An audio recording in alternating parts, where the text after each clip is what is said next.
Yusuf Al Jaber, Vice President of Innovation and Change Management at TotalEnergies EP Qatar and the Director of TotalEnergies Research Center Qatar. Thank you so much for joining this conversation with the Peninsula.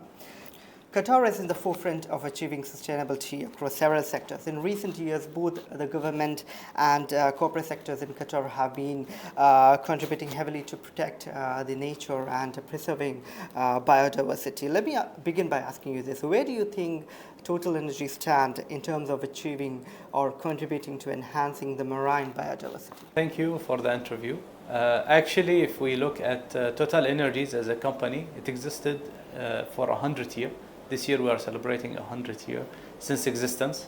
And in Qatar, we've been operating since 1936. This is an amazing record for a company in the region and in the country. And for us, it is very important to focus on the environment because this is our ecosystem. This is where we operate and this is where we have to take care of the environment around us.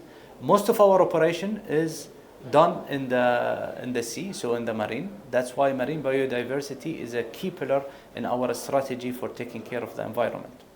We have deployed so many actions for more than 10 years of our existence as a research center here in Qatar.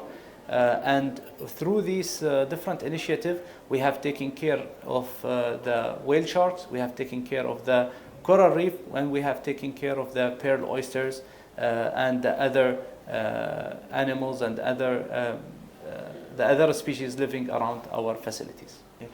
Coral reefs are, in general, they are the cornerstone of any marine system, and you need them because a lot of species, they depend on the coral reef.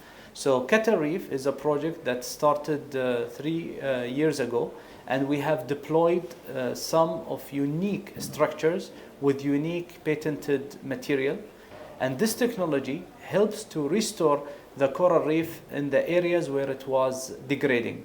And today it is in the second year of deployment, and it is doing well. We are monitoring it. The next step is to move these structures to a new degraded place, and they will act as a donor to those degraded areas, and it will bring back and revive these areas. Platform decommissioning is a technique that we are looking at today and we are studying as an option because when we built these structures, there was nothing in the marine life. But when we had our platform being set up in the middle of the sea, it created a new ecosystem around our platform. A lot of smaller species came, and then bigger and bigger species have been accumulating around our system or around our platforms. If we remove these platforms in one day, this ecosystem will be destroyed.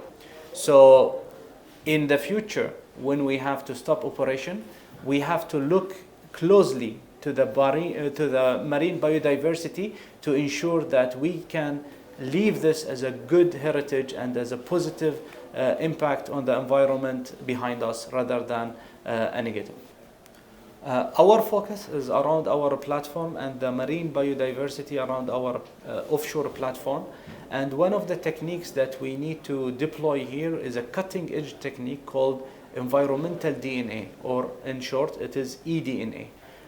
This technique helps us to take water samples continuously and at various times during the year, and then we study the DNA that is residence around in this water sample, and it makes us understand how the ecosystem around our platform are changing or evolving.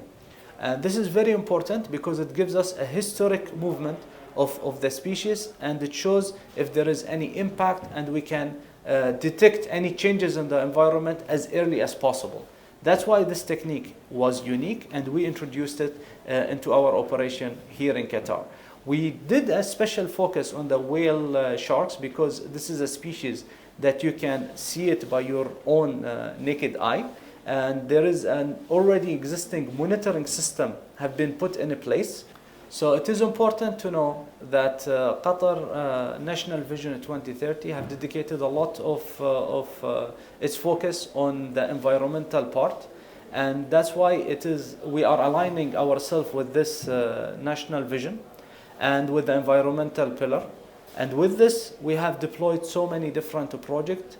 And we can also mention the pearl oyster, in which it is a symbolic, for the country, and a symbolic species for the country. And we have dedicated a lot of work to understand how the cycle of reproduction works in this species, and how we can help to restore the pearl oyster existence in our around our operation.